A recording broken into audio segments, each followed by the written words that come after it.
हाय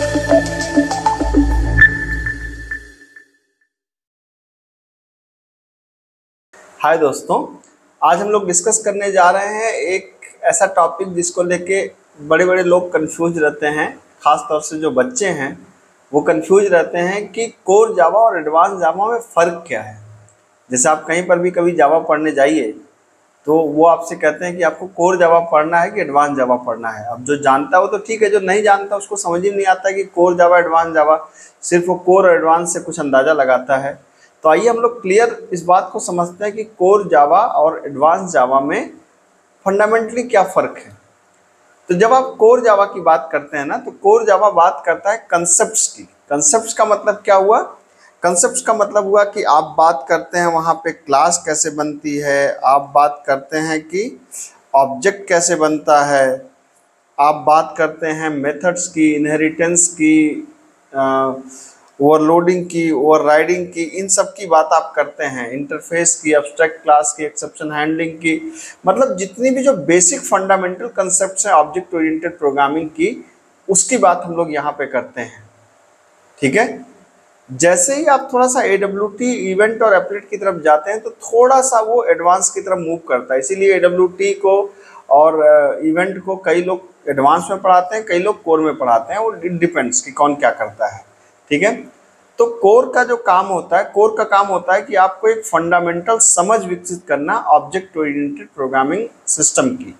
मतलब object oriented किस तरीके से काम करती है, उसमें कंसेप्ट्स क्या होते हैं, उसके सारे टर्म्स एंड टेक्नोलॉजीज को जो बात करने का काम है, वो काम किसका है? कोर जावा का। तो अब बात आती है कि भाई एडवांस जावा क्या है।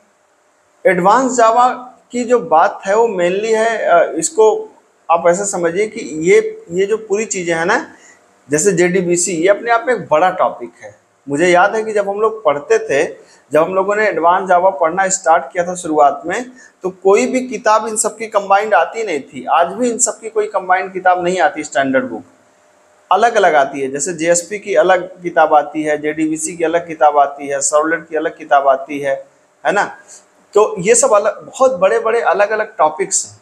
ये अलग बात है कि आप कितनी डेप्थ में जाते हैं, लेकिन आप जो एडवांस जावा के जो मेन थीम ये है कि आप इन टॉपिक्स को पढ़ के आप अपना प्रोजेक्ट बना सकते हैं, आप अपना फाइनल ईयर प्रोजेक्ट बना सकते हैं, आप मिनी प्रोजेक्ट बना सकते हैं। आप किसी भी प्रोजेक्ट को बनाना चाहें तो बड़े आराम से इन टॉपिक्स को पढ़ करके बना सकते हैं जावा पे। और जब हम जावा पे प्रोजेक्ट बनाते हैं ना, तो हम शो करते हैं अपनी थोड़ी पावर प्रोग्रामिंग को। मतलब जावा में काम इतने आसानी से नहीं होते, जावा में काम थोड़े से घुमा कर थोड़े से मुश्किल से होते हैं। इसलिए जब भी आप कहते हैं कि आपका प्रोजेक्ट जावा पे है, तो इसका मतलब है कि थोड़ी सी आप पावर प्रोग्रामिंग की बात कर रहे हैं, थोड़ा सा आप अपना मस्कुलर दिखाना चाहते हैं कि आप प्रोग्रामिंग में थोड़ा मस्कुलर मैन टाइप के हैं। ठीक है। तो इसका मतलब क्या है? इसका मतलब ये है कि अगर आप ये एडवांस जावा का जो सारा ओरिएंटेशन होता है ना, एडवांस जावा तो पहले तभी पढ़ी जा सकती है जब आपने कोर जावा पढ़ी हो, और इसका सारा ओरिएंटेशन प्रोजेक्ट डेवलपमेंट पे है। जैसे JDBC का सारा काम किस पे है? JDBC का जो सारा काम है वो काम है डेटाबेस की कनेक्टिविटी से रिलेटेड। अब JDBC को आप चाहे आप वेब एप्लीकेशन में इस्तेमाल करिए, विंडोज एप्लीकेशन में इस्तेमाल करिए। JSP का काम होता है एक तरीके से सर्वर साइड स्क्रिप्टिंग लैंग्वेज है। एक चीज़ मैं भूल गया, बहुत इंपॉर्टेंट चीज़ है, दैट इज स्विंग। ठीक है।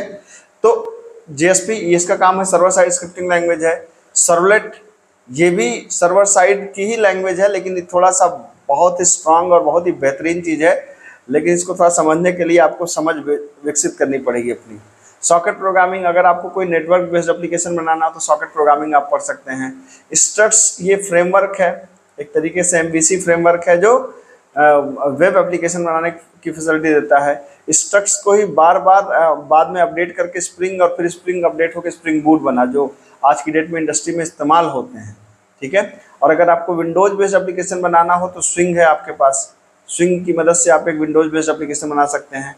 तो एडवांस जावा पूरी तरीके से प्रोजेक्ट डेवलपमेंट की तरफ जाता है, जबकि कोर जावा पूरी तरीके से कंसेप्ट मेकिंग की तरफ जाता है। तो अगर आपको सिर्फ कंसेप्ट सीखना हो तो आप कोर जावा की तरफ जा सकते हैं, और अगर आप कंसेप्ट के साथ साथ आपको एक प्रोजेक्ट भी बनाना हो तो आप एडवांस जावा की तरफ जा सकते हैं। होपफुली मैं आपको समझा पाने में सफल हुआ होऊंगा। मिलते हैं अगली क्लास में। Thank you so much.